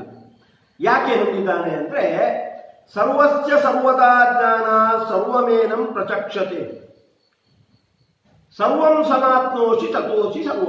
ಎರಡು ಪ್ರಮಾಣ. ಎಲ್ಲವನ್ನೂ ಅವ ವ್ಯಾಪಿಸಿರುವುದರಿಂದ ಅವ ಸರ್ವ ಅಂತ ಅನಿಸಿದ್ದಾನೆ. ಎಲ್ಲವನ್ನೂ ಚೆನ್ನಾಗಿ ಬಲ್ಲವನಾಗಿದ್ದಾನೆ, ಆದುದರಿಂದ ಅವನು ಸರ್ವ ಹೆಸರನ್ನು ಹೊಂದಿದ್ದಾನೆ. ಅದನ್ನೇ ಜಗನ್ನಾಥದಾಸರು ಹೇಳಿ ಸರ್ವದ. ಸರ್ವಂ ಗಚ್ಚತಿ ಪ್ರಾಪ್ನೋತಿ ಇತಿ ಸರ್ವದ. ನಿಯಾಮಕನಾಗಿ ಎಲ್ಲದರಲ್ಲೂ ಇರುವವ. ಸರ್ವಂ ಸಮಾಪ್ನೋಚಿ ತಥೋಚಿ ಸರ್ವ. ಸರ್ವಂ ಅವಗಚ್ಚತಿ, ಎಲ್ಲವನ್ನೂ ತಿಳ್ಕೊಳ್ಳುವವ, ಆದುದರಿಂದ ಅವ ಸರ್ವಕ. ಹಾಗಾಗಿ ಅವನಿಗೆ ಸರ್ವ ಅಂತ ಹೆಸರು ಬಂದಿದೆ. ಇನ್ನು ಸರ್ವಗುಣಗಳನ್ನು ಒಳಗೊಂಡವ, ಸರ್ವಗುಣ ಸಂಪನ್ನ, ಆದುದರಿಂದ ಅವ ಸರ್ವ. ತದಿದಂ ಗುಣಪೂರ್ತ್ಯೈವ ಸರ್ವಮಿತ್ಯೇವ ಶಬ್ದಿತಂ ಅಂತ ಬೃಹತ್ ಸಂಹಿತೆ ಹೇಳುತ್ತೆ. ಗುಣಗಳಿಂದ ಕೂಡಿರುವುದರಿಂದೇನೆ ಅವ ಸರ್ವ ಅಂತ. ಅದನ್ನು ಜಗನ್ನಾಥದಾಸರು ಸರ್ವಗುಣ ಸಂಪನ್ನ ಅಂತ ತಿಳಿಸಿದರು. ಸರ್ವದ, ಎಲ್ಲರಿಗೆ ಎಲ್ಲವನ್ನೂ ಕೊಡುವವ, ಕೊಟ್ಟು ಅದನ್ನು ದಯತೆ ರಕ್ಷಣೆ ಮಾಡುವವ. ಹಾಗಾಗಿ ಅವ ಸರ್ವದ. ಸರ್ವ ಸರ್ವಪ್ರದತ್ವಾತ್ತು ಪ್ರದತ್ವಾತ್ತು ಪ್ರಕೃತವು ಪುರುಷೋತ್ತಮ ಅಂತ ಇದು ಸಂಹಿತೆ ಹೇಳುವುದು. ಸರ್ವಮಿತ್ಯಾಕಾಶೇ ಅಂತ ತೈತರೀಯ ಉಪನಿಷತ್ತಲ್ಲಿ ಬರುತ್ತೆ. ಆಕಾಶ ಅಂತ ಅನಿಸಿರ್ತಕ್ಕಂಥ ಪ್ರಕೃತಿಯಲ್ಲಿ ಭಗವಂತ ಸರ್ವನಾಮಕನಾಗಿ ಇದ್ದಾನೆ. ಯಜು ಸಂಹಿತೆ ಇರುತ್ತೆ. ಯಾಕೆ ಅವನಿಗೆ ಸರ್ವನಾಮ ಅಂದರೆ ಸರ್ವ ಸರ್ವಪ್ರದತ್ವ, ಪ್ರಕೃತಿಯಲ್ಲಿ ಇದ್ದುಕೊಂಡು ಎಲ್ಲವನ್ನೂ ನೀಡ್ತಾನೆ, ಹಾಗಾಗಿ ಅವನಿಗೆ ಸರ್ವ ಅಂತ ಹೆಸರು ಅಂತ. ಅದರ ಆ ಅರ್ಥದ ಛಾಯೆ ಬರುವಂತೆ ಜಗನ್ನಾಥದಾಸರು ಹೇಳ್ತಾರೆ ಸರ್ವದ. ಹಾಗೇನೆ ಎಲ್ಲವನ್ನೂ ಕೊಡುವುದು ಮಾತ್ರ ಅಲ್ಲ, ಅದನ್ನು ರಕ್ಷಣೆ ಮಾಡುವುದು. ಆ ರಕ್ಷಣೆ ಮಾಡುವುದರಿಂದ ಅವನಿಗೆ ಸರ್ವ ಅಂತ ಹೆಸರು. ಅದು ಮತ್ತೊಂದು ಪ್ರಮಾಣದಲ್ಲಿ ಹೀಗೆ ಮಹಾಭಾರತದಲ್ಲಿ ಅದು ಸೂಚಿತವಾಗಿದೆ. ಸೃಷ್ಟತ್ವಾಚ್ಚೈವ ಪ್ರಾತೃತ್ವ ನಿಯಮಾಚ್ಚ ಪ್ರಕಾಶನಾತ್ ಸರ್ವತ್ವ ಮುಕ್ತಂ ವಿಷ್ಣುವಸ್ತು ನತು ಸರ್ವಸ್ವರೂಪತಃ. ಸರ್ವ ಅಂದರೆ ಎಲ್ಲದರ ಸ್ವರೂಪ ಅಂತ ಅರ್ಥ ಬರುವ ಒಂದು ಅವಕಾಶ ಇದೆ. ಹಾಗಲ್ಲ, ಎಲ್ಲವನ್ನೂ ಸೃಷ್ಟಿ ಮಾಡುವವ, ಎಲ್ಲವನ್ನೂ ರಕ್ಷಣೆ ಮಾಡುವವ, ನಿಯಮನ ಮಾಡುವವ, ಅದಕ್ಕೆ ಜ್ಞಾನ ಕೊಡುವವ. ಹಾಗಾಗಿ ಅವರನ್ನು ಸರ್ವ ಅಂತ ಕರೆಯುವುದು. ಅದರ ಒಂದು ಸ್ಫುರಣೆ ಬರುವಂತೆ ಸರ್ವದ, ಎಲ್ಲವನ್ನೂ ರಕ್ಷಣೆ ಮಾಡುವವ ಅಂತ ಹೇಳಿದ್ದಾರೆ. ಸರ್ವತಂತ್ರ ಸ್ವತಂತ್ರ ಅಂತ, ಎಲ್ಲ ದೃಷ್ಟಿಯಿಂದಲೂ ಕೂಡ ಪೂರ್ತಿ ಸ್ವತಂತ್ರನಾದವರು. ಸ್ವೇಮಹಿಮ್ನಿ ಪ್ರತಿಷ್ಠಿತ, ತನ್ನ ಕಾಲ ಮೇಲೆ ತಾನು ನಿಂತಿರುವವ. ಇಚ್ಛಾ, ಪ್ರವೃತ್ತಿ, ಪ್ರತೀತಿ, ಮೂರು ವಿಷಯದಲ್ಲೂ ಕೂಡ ಇನ್ನೊಬ್ಬರನ್ನು ಅವಲಂಬಿಸದೆ ಇರುವವ ಸರ್ವತಂತ್ರ ಸ್ವತಂತ್ರ. ಅದು ಕೂಡ ಸರ್ವಶಬ್ದದ ಅರ್ಥ. ತ್ವದಧೀನಂ ಯತಃಸರ್ವಂ ಅತಃಸರ್ವೋ ಭವಾನಿತಿ ವದಂತಿ ಮುನಯಃಸರ್ವೇ ನತು ಸರ್ವಸ್ವರೂಪದ. ಪಾತ್ಮ ಹೇಳು, ಎಲ್ಲವೂ ನಿನಗೆ ಅಧೀನ, ಹಾಗಾಗಿ ನಿನ್ನನ್ನು ಸರ್ವ ಅಂತ ಕರೆಯುವುದು. ಹಾಗಾಗಿ ಸರ್ವತಂತ್ರ ಸ್ವತಂತ್ರ. ಸರ್ವಾತ್ಮ, ಎಲ್ಲರ ಅಂತರ್ಯಾಮಿಯಾಗಿರುವವ. ಸರ್ವಾಂತರ್ಯಾಮಕತ್ವಾತು ಸರ್ವನಾಮ ಜನಾರ್ದನ ಅಂತ ಬ್ರಹ್ಮತತ್ವ ಹೇಳುವುದು. ಎಲ್ಲರ ಅಂತರ್ಯಾಮಿಯಾಗಿ ಇರುವವ, ಅದನ್ನು ಜಗನ್ನಾಥದಾಸರು ಸರ್ವಾತ್ಮ ಅಂತ ತಿಳಿಸಿದರು.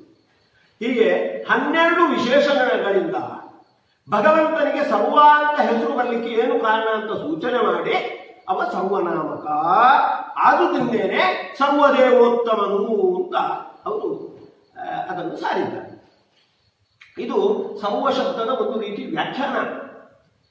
ಆ ಶಾಸ್ತ್ರದಲ್ಲಿ ಬಂದಿರತಕ್ಕಂಥ ಅರ್ಥಗಳ ಎಲ್ಲ ಹಿನ್ನೆಲೆಯಲ್ಲಿ ಜಗನ್ನಾಥದಾಸರು ಹೀಗೆ ಕರೆಸಿದ್ದಾರೆ. ಹಾಗೆ ಅನಘಃ ಅಂತ ಒಂದು ನಾಮ ಕರುಣಾಸಂಧಿಯಲ್ಲಿ ಹೇಳ್ತಾರೆ. ಕೊಟ್ಟವರನ್ನು ಸದಾ ಸಂತೈಸುವನು, ಹಿಂದೆ ಅಭೀಷ್ಟಗಳನ್ನು ಕೊಟ್ಟು ಸಜ್ಜನರನ್ನು ಸದಾ ರಕ್ಷಣೆ ಮಾಡ್ತಾನೆ. ಸದ್ಗುಣವ ಕದ್ದವರ ಅಘವ ಕದಿವನು ಅನಘನೆಂದೆನಿಸಿ. ಯಾರು ಕಳ್ಳತನ ಮಾಡ್ತಾರೆ ಅವರ ಪಾಪದ ಕಳ್ಳತನ ಮಾಡ್ತಾನೆ. ಯಾವುದು ಕಳ್ಳತನ? ಸದ್ಗುಣವ ಕದ್ದವರ, ಭಗವಂತನಿಂದ ಸಜ್ಜನರಿಂದ ಯಾರು ಅವರ ಸದ್ಗುಣಗಳನ್ನು ಕದೀತಾರೆ, ಅರ್ಥಾತ್ ತಮ್ಮಲ್ಲಿ ಬರುವಂತೆ ಮಾಡಿಕೊಳ್ತಾರೆ, ಅದನ್ನು ಸದ್ಗುಣವ ಕದ್ದವರ ಅಂತಹ ಸಜ್ಜನರ ಅಘವ ಕದಿವನು, ಅವರ ಪಾಪ ಹೋಗುವಂತೆ ಮಾಡ್ತಾನೆ. ಹಾಗಾಗಿ ಅವನಿಗೆ ಅನಘ ಅಂತ. ಅನಘ ಅನ್ನೋದಕ್ಕೆ ಪಾಪ ಇಲ್ಲದವ ಅಂತ. ನ ವಿದ್ಯತೆ ಅಗಮ್ಯಸ್ಯ ಸಹ ಅನಘ. ಹಾಗೆ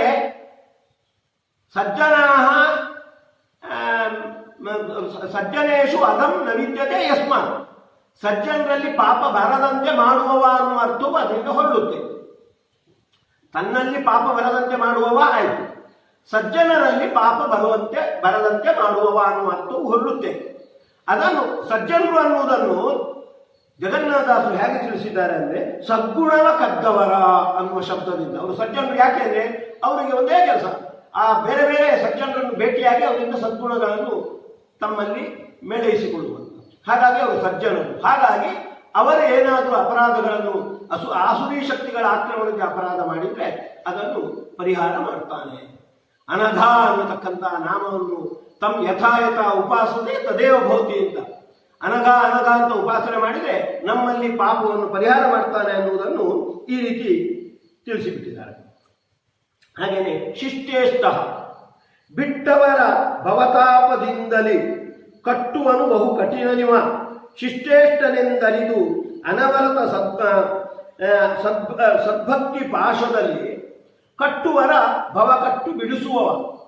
ಸಿಟ್ಟಿನವನಲ್ಲ ಕಾಮದ ಕೊಟ್ಟು ಕಾವನು ಸಕಲ ಸೌಖ್ಯವ ಇಹಪರಗಳಲ್ಲಿ ಅಂತ ಹೇಳಿದ. ಇಲ್ಲಿ ಬಿಟ್ಟವರ ಭವಪಾಶದಿಂದಲೇ ಕಟ್ಟುವನು ಬಹು ಕಠಿಣನಿವನು. ಅಕ್ರೂರ ಅನ್ನತಕ್ಕಂಥ ನಾಮ. ಕ್ರೂರ ಅಲ್ಲ, ಇದು ಭಕ್ತರ ಪಾಲಿಗೆ. ಅಭಕ್ತರ ಪಾಲಿಗೆ ಅತಿಶಯೇನ ಕ್ರೂರ ಅಕ್ರೂರ, ಅಧಿಕಂ ಕ್ರೂರ ಅಕ್ರೂರ. ನ ವಿದ್ಯತೆ ಕ್ರೂರ ಅನ್ಯ ಯಸ್ಮಾತ್ ಸಹ ಅಕ್ರೂರ ಅಂತ. ಅನುತ್ತಮ ಅಂತ ಇದ್ದಾರೆ. ಅವನಿಗಿಂತ ಉತ್ತಮ ಮತ್ತೊಬ್ಬ ಇಲ್ಲ ಅನ್ನುವ ಅರ್ಥದಲ್ಲಿ ಅನುತ್ತಮ ಅಂತ ಹೇಗೆ ಕರಿತೇವೆಯೋ, ಅಕ್ರೂರ ಅನ್ನೋದಕ್ಕೆ ಆ ಒಂದು ಅರ್ಥ ಹೊರಡುತ್ತೆ. ಅವನಿಗಿಂತ ಕ್ರೂರನು ಮತ್ತೊಬ್ಬರಿಲ್ಲ ಅಂತ ಹೇಳುವಂಥದ್ದು. ಇದು ಯಾರ ಪಾಲಿಗೆ ಅಂದ್ರೆ ಬಿಟ್ಟವರ ಭವಪಾಶದಿಂದಲೇ ಕಟ್ಟುವನು ಬಹು ಕಠಿಣ ಇವನು. ಜಗನ್ನಾಥ ಯಾರು ಬಿಟ್ಟಿದ್ದಾರೆ, ತನ್ನ ತ್ಯಾಗ ಮಾಡಿದ್ದಾರೆ, ದೇವರನ್ನು ತಮ್ಮ ಜೀವನದಲ್ಲಿ ಸೇರಿಸಿಕೊಳ್ಳುವುದೇ ಇಲ್ಲ, ಅದರ ಬದಲಾಗಿ ದೇವರನ್ನು ನಿಂದನೆ ಮಾಡ್ತಾರೆ, ಅವರ ಪಾಲಿಗೆ ಭವಪಾಶದಿಂದ ಕಟ್ಟಿ ಅವರಿಗೆ ಬಹಳ ತಾಪವನ್ನು ಕೊಡ್ತಾನೆ. ಬಹು ಕಠಿಣನಿವನು ಅನ್ನುವುದನ್ನೇ ಅದು ಅಕ್ರೂರ ಶಬ್ದದ ಒಂದು ರೀತಿಯ ವ್ಯಾಖ್ಯಾನ. ಅದೇ ಶಿಷ್ಟೇಷ್ಟನಿಂದ ಅರಿತ ಅನವರತ ಸದ್ಭ. ಯಾರು ಅವ ಶಿಷ್ಟೇಷ್ಟ ಶಿಷ್ಟರು ಅಂದ್ರೆ ಒಳ್ಳೆಯವರು. ವೇದಶಾಸ್ತ್ರದಲ್ಲಿ ಹೇಳಿರ್ತಕ್ಕಂತಹ ಏನು ಆದೇಶ ಶಾಸನ ಇದೆ ಅದನ್ನು ಅನುಸರಣೆ ಮಾಡುವವರು ಶಿಷ್ಟರು. ಅವರಿಗೆ ಇಷ್ಟನಾದವ, ಅವರಿಗೆ ಪ್ರಿಯನಾದವ ಅಂತ ಯಾರು, ಅವರನ್ನು ಭಕ್ತಿಯಿಂದ ಅವರನ್ನು ಯಾರು ಕಟ್ಟಿ ಹಾಕ್ತಾರೆ ಅಂತವರ ಪಾಲಿಗೆ ಭವ ಕಟ್ಟು ಬಿಡಿಸುವನು. ಅವರ ಭವಬಂಧನ ಹೋಗುವಂತೆ ಮಾಡಿ ಕ್ರಮೇಣ ಅವರಿಗೆ ಮೋಕ್ಷ ದೊರಕುವಂತೆ ಮಾಡ್ತಾರೆ. ಸಿಟ್ಟಿನವನು ಇಲ್ಲ, ಸಿಟ್ಟಿನವನಲ್ಲ. ಅವರ ಪಾಲಿಗೆ ಅವ ಅಕ್ರೂರ ನ ಕ್ರೂರ. ಜಿತಮನ್ಯು ಜಿತ ಕ್ರೋಧ. ಅವರ ಬಗ್ಗೆ ಅವ ಕ್ರೋಧ ತೋರಿಸುವುದೇ ಇಲ್ಲ. ಕಾಮದ ಕೊಟ್ಟು ಕಾವನು. ಕಾಮದ ಅರ್ಥ ಮತ್ತು ವಿಷ್ಣು ಸಹಸ್ರನಾಮ ಏನೇನು ಬೇಕು ಅದನ್ನೆಲ್ಲ ಕೊಡ್ತಾನೆ. ಸಕಲ ಸೌಖ್ಯಗಳ ಇಹ ಪರಗಳಲ್ಲಿ ಕಾಮದ ಅದರದ್ದೇ ವ್ಯಾಖ್ಯಾನ. ಎಲ್ಲ ಸೌಖ್ಯಗಳನ್ನು ಕೊಡ್ತಾನೆ. ಐಹಿಕ ಪಾರತ್ರಿಕ ಎಲ್ಲ ಸೌಖ್ಯಗಳನ್ನು ಕೊಡುವುದರಿಂದ ಅವ ಸುಖದ ಕಾಮದ ಅಂತ ಅನಿಸ್ತಾನೆ ಅಂತ ಅದರ ಆ ನಾಮಗಳ ಒಂದು ಅರ್ಥ ವಿವರಣೆ ಬರುವಂತೆ ಪದ್ಯವನ್ನು ಹೆಣೆದಿದ್ದಾರೆ. ಮಾತೃಕಾ ಸಂಧಿಯಲ್ಲಿ 1ನೇ ಪದ್ಯ. ಪಾದಮಾನಿ ಜಯಂತನೊಳಗೆ ಸುಮೇಧ ನಾಮಕ ನಿಪ್ಪ ದಕ್ಷಿಣ ಪಾದದ ಅಂಗುಟದಲ್ಲಿ ಪವನನು ಭಾರಭೃದ್ರೂಪ. ಪಾದಕ್ಕೆ ಅಭಿಮಾನಿಯಾದವ ಜಯಂತ, ದೇವೇಂದ್ರನ ಪುತ್ರ. ಅವನ ಒಳಗೆ ಸುಮೇಧ ಅಂತ ಹೆಸರಿನಲ್ಲಿ ಇರ್ತಾನೆ ಅಂತ. ಇದೊಂದು ಹೊಸ ಉಪನಿಷತ್ ಭಾಷೆಗಳಲ್ಲಿ ಬರುವುದಿಲ್ಲ, ಹೊಸದಾಗಿ ಜಗನ್ನಾಥದಾಸರು ಹೇಳ್ತಾರೆ. ಅಂದ್ರೆ ಪಾದಗಳಿಗೆ ಅರಿವು ಇರಬೇಕು, ಎಲ್ಲಿಗೆ ನಾವು ಹೋಗ್ಬೇಕು, ಎಲ್ಲಿಗೆ ಹೋಗಬಾರ್ದು ಅಂತ. ಎಲ್ಲಿ ಭಗವಂತನ ರೂಪಗಳಿವೆ, ಭಕ್ತರಿದ್ದಾರೆ, ಅಲ್ಲಿಗೆ ಹೋಗ್ಬೇಕು. ಹಾಗಾಗಿ ಸುಮೇಧ ನಾಮಕನಾಗಿ ಪಾದದಲ್ಲಿ ಇರ್ತಾನೆ. ಹಾಗೇನೆ ಸುಮೇಧ ಅಂತ ಒಂದು ವಿಷ್ಣು ಸಹಸ್ರ. ಇನ್ನು ದಕ್ಷಿಣ ಪಾದದ ಅಂಗುಟದಲ್ಲಿ ಪವನನು ಭಾರಭೃತ್ ನಾಮಕ ರೂಪನಾಗಿ ಪವನ ಇರ್ತಾನೆ. ಅವನ ಒಳಗೆ ಭಾರಭೃತ್ ಅಂತ ಅನಿಸಿರ್ತಕ್ಕಂಥ ಭಗವಂತ ಇರ್ತಾನೆ ಅಂತ ಹೀಗೆ ಹೇಳಿರುವಂತಹದ್ದು. ಹಾಗೇನೆ ಇನ್ನೊಂದು ಪುರುಷ ವ್ಯಾಪ್ತಿ ಸಂಧಿಯಲ್ಲಿ ಇರುವಂತಹದ್ದು. ಪುರುಷ ರೂಪತ್ರಯ ಪುರಾತನ ಪುರುಷ ಪುರುಷೋತ್ತಮಶ್ಚರಾಕ್ಷರ ಪುರುಷ ಪೂಜಿತ ಪಾದ ಪೂರ್ಣಾನಂದ ಜ್ಞಾನಮಯ ಪುರುಷ ಸೂಕ್ತ ಸುಮೇಯ ತತ್ತತ್ಪುರುಷ ಹೃತ್ಕಮಲ ನಿಲಯ ಮಹಾಪುರುಷ ಪುರುಷ ಪುರುಷ ಪುರುಷ ಜಾಂಡಾಂತರದಿ ಬಹಿರದಿ ವ್ಯಾಪ್ತ ನಿರ್ಲಿಪ್ತ. ಪುರುಷ ಅಂತ ಭಗವಂತನ 3 ರೂಪಗಳಿವೆ ಅಂತ ಹೇಳ್ತಾರೆ. ಮಹಾತ್ಮ್ಯ ಅನ್ನತಕ್ಕಂಥ ಪ್ರಮಾಣದಲ್ಲಿ ಆಚಾರ ತೋರಿಸ್ತಾರೆ. ವಿಷ್ಣೋಸ್ತು ಪುರುಷಾಖ್ಯಾನಿ 3 ರೂಪಾಣ್ಯತೋ ವಿದುಹು. ಪ್ರಥಮಂ ಮಹತ ಸೃಷ್ಟಿ, ಜಗತ್ಸೃಷ್ಟಿಯಾಗುವ ಮುಂಚೆ ಮಹತ್ತತ್ವದ ಸೃಷ್ಟಿಗಾಗಿ ಇರ್ತಕ್ಕಂಥ 1 ರೂಪ. ದ್ವಿತೀಯಂ ಅಂಡ ಸಂಸ್ಥಿತಂ, 2ನೇ ರೂಪ ಜಗತ್ಸೃಷ್ಟಿ ಆದಮೇಲೆ ಬ್ರಹ್ಮಾಂಡದ ಒಳಗೆ ವ್ಯಾಪಿಸಿರುವ ರೂಪ. ತೃತೀಯಂ ದೇಹಿನಾಂ ದೇಹೆ, 3 ಎಲ್ಲರ ದೇಹದಲ್ಲಿ ಇರತಕ್ಕಂಥ ಒಂದು ಭಗವದ್ ರೂಪ. ಪುರಿ ಶೇತೆ ಇತಿ ಪುರುಷ. ಪುರಿಂದ ಬ್ರಹ್ಮಾಂಡಪುರದಲ್ಲಿ ಇರುವುದರಿಂದ ಅದು ಪುರುಷ. ಸೃಷ್ಟಿಯಾಗುವ ಮುಂಚೆ ಪುರಾಸಹ ಇತಿ ಪುರುಷ. ಈ ಪ್ರಮಾಣವನ್ನು ಗಮನದಲ್ಲಿ ಇಟ್ಟುಕೊಂಡು ಜಗನ್ನಾಥದಾಸರು ಹೇಳ್ತಾರೆ, ಪುರುಷ ರೂಪತ್ರಯ ಪುರಾತನ, ಮೊದಲು ಅಂದ್ರೆ ಬ್ರಹ್ಮಾಂಡದ ಸೃಷ್ಟಿಯಾಗುವ ಮುಂಚೆ ಮಹತ್ತತ್ವ ಸೃಷ್ಟಿಯ ಪ್ರಾರಂಭದಲ್ಲಿ ಪುರಾಸಹ ಇತಿ ಪುರುಷ ಅಂತಂದ್ರ ನಿರ್ವಚನ. ಪುರುಷ ಪುರುಷೋತ್ತಮ, ಚರಾಚರ ಪುರುಷ ಪೂಜಿತ ಪಾದ. ಅವನನ್ನು ಪುರುಷ ಅಂತ ಕರೆಯುವುದು. ಆದರೆ ಉಳಿದ ಪುರುಷರಂತೆಲ್ಲ, ಜೀವರಂತೆಲ್ಲ ಪುರುಷೋತ್ತಮ. ಯಾಕಂದ್ರೆ ಚರಾಚರ ಪುರುಷರಿಂದಲೂ ಕೂಡ ಅವ ಪೂಜಿತನಾದವ. ಅಕ್ಷರ ಅಂತ ಅನ್ಸಿರ್ತಕ್ಕಂಥ ಲಕ್ಷ್ಮೀದೇವಿಯಿಂದಲೂ ಪೂಜಿತನಾದವ. ಹಾಗಾಗಿ ಪುರುಷೋತ್ತಮ. ಅವ ಪೂರ್ಣಾನಂದ ಜ್ಞಾನಮಯ. ಮತ್ತೆ ಅದಕ್ಕೆ ಪುರ ಶಹ. ಪುರು ಶಹ ಅಂದ್ರೆ ಷಡ್ಗುಣಗಳು. ಐಶ್ವರ್ಯಸ್ಯ ಸಮಗ್ರಸ್ಯ ಅಂತ ಹೇಳಿದ ಹಾಗೆ ಭಗ ಅಂತ ಅನಿಸಿರ್ತಕ್ಕಂಥ 6 ಷಡ್ಗುಣಗಳು ಪೂರ್ಣ ಪ್ರಮಾಣದಲ್ಲಿ ಯಾರಲ್ಲಿ ಇವೆಯೋ ಅದು ಪುರುಷ. ಆ ಅಭಿಪ್ರಾಯದಲ್ಲಿ ಪೂರ್ಣಾನಂದ ಜ್ಞಾನಮಯ. ಇವ ಪುರುಷ ಅಂದ್ರೆ ಶಕಾರ ಅಂತ ಅನಿಸಿರ್ತಕ್ಕಂಥ ಷಡ್ಗುಣಗಳು ಪೂರ್ಣ ಪ್ರಮಾಣದಲ್ಲಿ ಇರುವುದರಿಂದ ಅವ ಪುರುಷ ಅಂತ ಅನಿಸಿದ್ದಾನೆ. ಮತ್ತೆ ಪುರುಷ ಸೂಕ್ತ ಪ್ರತಿಪಾದ್ಯ. ತತ್ತತ್ ಪುರುಷ ಹೃತ್ಕಮಲ ನಿಲಯ, ಎಲ್ಲರ ಹೃತ್ಕಮಲದಲ್ಲಿ ಇರುವವ ಆದುದರಿಂದ ಅವ ಪುರುಷ. ಹಾಗೆಯೇ ಮಹಾಪುರುಷದ ಅಂಡಾಂತರದಿ ಬಹಿರಪಿ. ಮಹಾಪುರುಷ ಅಂದ್ರೆ ಚತುರ್ಮುಖ. ಚತುರ್ಮುಖ ಅಂದ್ರೆ ಬ್ರಹ್ಮಾಂಡದ ಒಳಗೆ ಮತ್ತು ಹೊರಗೆ ಇರುವ, ಅದರಲ್ಲಿ ಅದೊಂದು ಪುರ, ಅದರಲ್ಲಿ ಒಳಗೆ ಇರುವುದರಿಂದ ಅವ ಪುರುಷ. ಹಾಗಾಗಿ ವ್ಯಾಪ್ತ ನಿರ್ಲಿಪ್ತ. ಹೀಗೆ ಬ್ರಹ್ಮಾಂಡ ಸೃಷ್ಟಿಯಾಗೋಕ್ಕಿಂತ ಮುಂಚೆ ಇರುವವ ಪುರಾಸಹ ಪುರುಷ. ಬ್ರಹ್ಮಾಂಡ ಸೃಷ್ಟಿ ಆದ್ಮೇಲೆ ಬ್ರಹ್ಮಾಂಡದ ಒಳಗೆ ತುಂಬಿರುವವ ಅವ ಪುರಿಶೇತೆ. ಬ್ರಹ್ಮಾಂಡ ಪುರಿಶೇತೆ ಇತಿ ಪುರುಷ. ಬ್ರಹ್ಮಾಂಡದಲ್ಲಿ ಇರ್ತಕ್ಕಂಥ ಏನು ಜೀವರು ಇದ್ದಾರೆ ಅವರ ಶರೀರದಲ್ಲಿ ಇರುವುದರಿಂದ ಅವ ಪುರುಷ. ಪುರೇಶು ಶೇತೆ, ಪುರಿ ಅವರ ದೇಹದ ಹೃದಯ ಅನ್ನತಕ್ಕಂಥ ಪುರದಲ್ಲಿ ಇರುವುದರಿಂದ ಅವ ಪುರುಷ ಅಂತ ಇದ್ದಾನೆ ಅಂತ. ಹೀಗೆ ಪುರುಷರ ನಾಮದ ವಿವರಣೆ ವಿಷ್ಣು ಸಹಸ್ರ ಅಂದರೆ ಪುರುಷ ಅಂತ ಬರುತ್ತೆ. ಅದರ ವಿವರಣೆಯನ್ನು ಜಗನ್ನಾಥದಾಸರು ನೀಡ್ತಾ ಇದ್ದಾರೆ. ಹೀಗೆ ಸುಮಾರು 550ಕ್ಕಿಂತ ಹೆಚ್ಚು ನಾಮಗಳಲ್ಲಿ ಈ ರೀತಿ ವಿಷ್ಣು ಸಹಸ್ರನಾಮದ ವ್ಯಾಖ್ಯಾನಗಳನ್ನು ನಾವು ಕಾಣಬಹುದಾಗಿದೆ.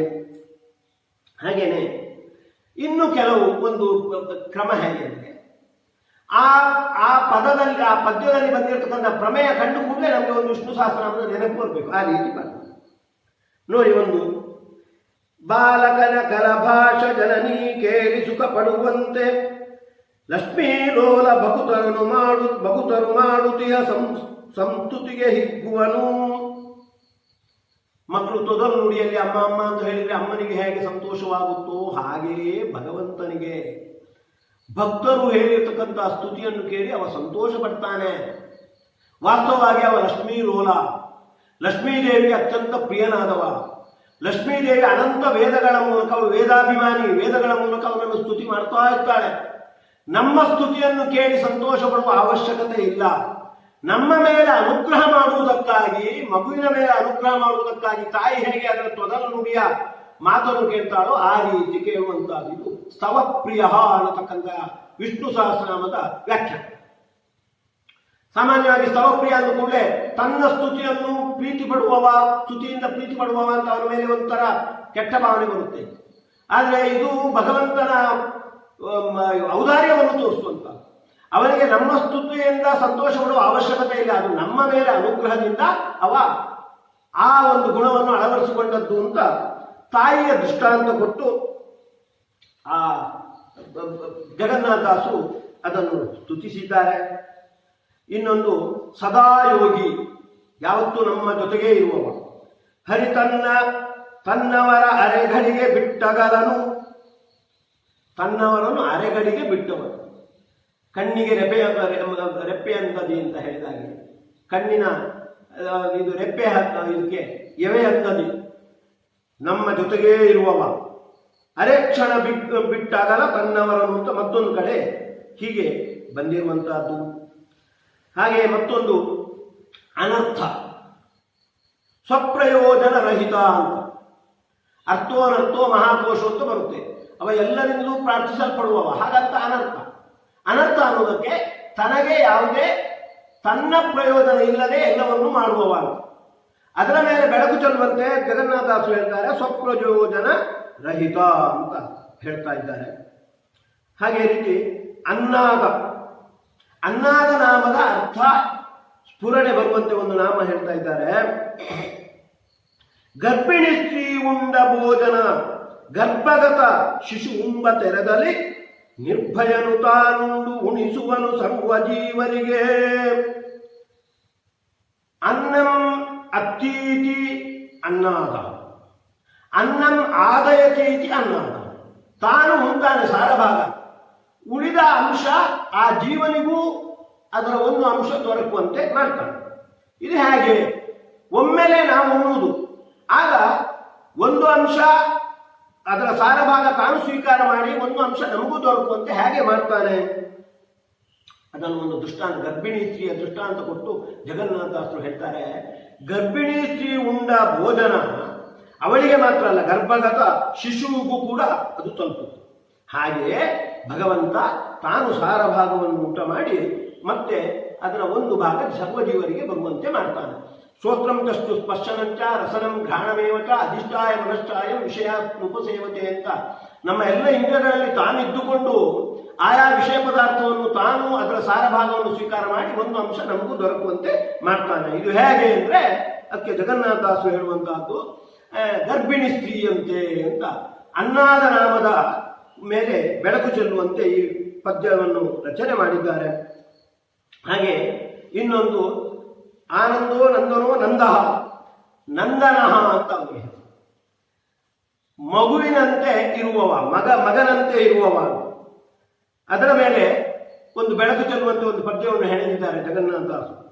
ಅನವರತ ನೆನೆಯವರ ಅನಂತಾಸನವೇ ಮೊದಲಾದ ಆಲಯದಲ್ಲಿಟ್ಟು ಅಣುಗನ ಅಂದದಲ್ಲಿ ಅವರ ವಶನಾಗುವನು ಮಹಾಮಹಿಮ. ಹೇಗೆ ಸಾಮಾನ್ಯ ಒಬ್ಬ ಮಗ ತನ್ನ ವೃದ್ಧ ತಂದೆ ತಾಯಂದಿರನ್ನು, ಅವರಿಗೆ ಮನೆಯಲ್ಲಿ ವೃದ್ಧರಿದ್ದಾರೆ, ತನ್ನ ಊರಿಗೆ ತನಗೆ ಎಲ್ಲಿ ಉದ್ಯೋಗ ಇದೆ ಅಲ್ಲೇ ಊರಿಗೆ ಕರ್ಕೊಂಡು ಹೋಗಿ ತನ್ನ ಮನೆಯಲ್ಲಿ ಇಟ್ಟು ಅವರ ಸೇವೆಯನ್ನು ಮಾಡ್ತಾನೆ. ಒಳ್ಳೆಯ ಒಬ್ಬ ಮಗ. ಅದರಂತೆ ಭಗವಂತನೂ ಕೂಡ ತನ್ನ ಸೇವೆಯನ್ನು ಯಾರು ಮಾಡ್ತಾರೆ ಅಂತಹ ಭಕ್ತರನ್ನು ಬಹಳ ಔದಾರ್ಯದಿಂದ ಅಣುಗನ ಅಂದದಲ್ಲಿ ಅವರಿಗೆ ಬಹಳ ಅವರ ಮೇಲೆ ಅನುಗ್ರಹವನ್ನು ಮಾಡಿ ತನ್ನ ಅನಂತಾಸನ ಮುಂತಾಗಿರ್ತಕ್ಕಂಥ ತನ್ನ ಲೋಕಕ್ಕೆ ಕರ್ಕೊಂಡು ಹೋಗಿ ಅವರಿಗೆ ಆನಂದವನ್ನು ಕೊಡುವವ. ಇದು ನಂದನ. ನಂದನ ಅನ್ನೋದಕ್ಕೆ ಸಂಸ್ಕೃತದಲ್ಲಿ ಮಗ ಅಂತ. ಭಗವಂತ ಮಗನಂತೆ ಆನಂದವನ್ನು ನೀಡುವವ. ಹಾಗೆ ಸ್ವವಶಃ ಅಂತ ಮತ್ತು ಸ್ವವಶ ಅನ್ನೋದಕ್ಕೆ ತನ್ನ ವಶದಲ್ಲೇ ಇರುವವ. ಹಾಗೆ ಇನ್ನೊಂದಷ್ಟೇ ಸ್ವ ಅಂದ್ರೆ ಸ್ವಕೀಯರು ಅಂತ, ತನ್ನ ಭಕ್ತರು ಅವರಿಗೆ ವಶನಾಗಿ ಇರುವವ ಸ್ವವಶ. ಅದನ್ನೇ ಇಲ್ಲಿ ಹೇಳಿರುವಂತಹದ್ದು. ಅವರ ವಶನಾಗುವನು ಮಹಾಮಹಿಮ. ಅವ ಸ್ವತಂತ್ರ ಆದ್ರೂ ಅಂತಹ ಭಕ್ತರಿಗೆ ವಶನಾಗಿರ್ತಾನೆ. ಸ್ವವಶ, ಸ್ವಕೀಯರ ವಶದಲ್ಲಿ ಇರುವವ ಸ್ವವಶ ಅಂತ. ಹೀಗೆ ನೈಕ ಕರ್ಮ ಕೃತ ಅಂತ ಬೇರೆ ಬೇರೆ ವ್ಯಕ್ತಿಗಳಲ್ಲಿ ಇದ್ದುಕೊಂಡು ಅವರನ್ನು ಪ್ರೇರಣೆ ಮಾಡಿ ಬೇರೆ ಬೇರೆ ಕರ್ಮವನ್ನು ಮಾಡ್ತಾನೆ. ಯಾಕೆ? ಕ್ರೀಡೆಗೋ ಸುಖ, ಅವರವರ ಗತಿ ನೀಡಲೋ ಸುಖ, ದೇಹಗಳ ಕೊಟ್ಟಾಡುವನು ಸ್ವೇಚ್ಛೆಯಲ್ಲಿ ಬ್ರಹ್ಮೇಶಾದ್ಯರೊಳು ಪೊಕ್ಕು ಮಾಡುವನು ವ್ಯಾಪಾರ ಬಹುವಿಧ ಮೂಢ ದೈತ್ಯರೊಳಿದ್ದು ಪ್ರತಿದಿನ ಕೇಡು ಲಾಭಗಳಿಲ್ಲ ವಿದರಿಂದ ಆವ ಕಾಲದಲ್ಲಿ. ಎಲ್ಲರ ಒಳಗಿದ್ದುಕೊಂಡು ಅವರಿಂದ ಬೇರೆ ಬೇರೆ ಕರ್ಮಗಳನ್ನು ಮಾಡಿಸ್ತಾನೆ. ಇದು ಯಾಕೆ ಅಂದರೆ ಕ್ರೀಡೆಗೋಸ್ಕರ. ಸೃಷ್ಟಿಯ ಪ್ರಾರಂಭದಲ್ಲಿ ಭಗವಂತ ಈ ರೀತಿ ಚಿಂತನೆ ಮಾಡ್ತಾನೆ ಅಂತ ಆಚಾರ್ಯರು ಉಲ್ಲೇಖ ಮಾಡ್ತಾರೆ. ಸ್ವಯಂ ವಿಹಾರೈಹಮೇ ತನುಭೃತ್ ಸ್ವಭಾವ ಸಂಭೂತಯೇ. ಸೃಷ್ಟಿ ಆಮೇಲೆ ಸೃಷ್ಟಿಯ ಮುಂದಿನ ವ್ಯಾಪಾರಗಳೆಲ್ಲ ನನಗೆ ಒಂದು ಆಟದಂತೆ ಇರುವಂಥದ್ದು. ಅದರಿಂದ ನನಗೇನೂ ಪ್ರಯೋಜನ ಇಲ್ಲ, ಅನಾಯಾಸವಾಗಿ ಅದನ್ನು ನಾನು ಮಾಡ್ತೇನೆ.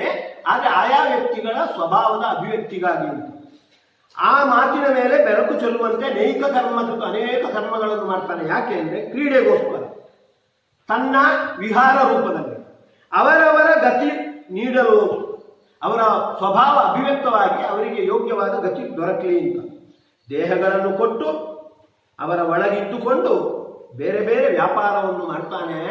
ಮೂಢ ದೈತ್ಯರೊಳಿದ್ದು, ಇದು ಬರೇ ತನ್ನ ಭಕ್ತರಲ್ಲಿ ಮಾತ್ರ ಅಲ್ಲ, ದೈತ್ಯರ ಒಳಗೂ ಇದ್ದುಕೊಂಡು ಅವರಿಗೆ ತನ್ನ ಒಳಗೆ ಭಗವಂತ ಇದ್ದಾನೆ ಅಂತ ಗೊತ್ತಿಲ್ಲ, ಆದರೂ ಅವರ ಒಳಗಿದ್ದುಕೊಂಡು ಅವರ ವ್ಯಾಪಾರ ಮಾಡಿ ಅವರಿಗೆ ಸ್ವಭಾವ ಅಭಿವ್ಯಕ್ತವಾಗಿ ಅವರಿಗೆ ಯೋಗ್ಯವಾದ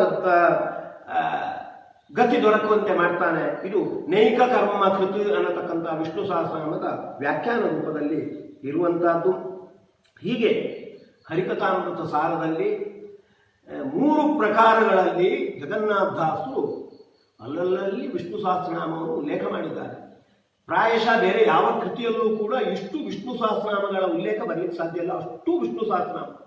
ಕೆಲವೊಮ್ಮೆ ಭಕ್ತ್ಯುದ್ರೇಕಕ್ಕೆ ಒಳಗಾಗಿ ಯಾವ ಪ್ರಮೇಯ ಇದ್ದು ಕೂಡ ಬೇರೆ ಬೇರೆ ವಿಷ್ಣು ಸಹಸ್ರನಾಮವನ್ನು ಜೋಡಿಸುವಂತಹದ್ದು. ಇನ್ನು ಕೆಲವೊಮ್ಮೆ ವಿಷ್ಣು ಸಹಸ್ರನಾಮವನ್ನೇ ಅಲ್ಲಿ ಕೇಂದ್ರ ಬಿಂದುವಾಗಿಟ್ಟುಕೊಂಡು ಅದಕ್ಕೆ ವ್ಯಾಖ್ಯಾನವನ್ನು, ಸ್ಪಷ್ಟೀಕರಣ, ವಿವರಣೆ ಇತ್ಯಾದಿಗಳನ್ನು ಮಾಡುವಂಥದ್ದು.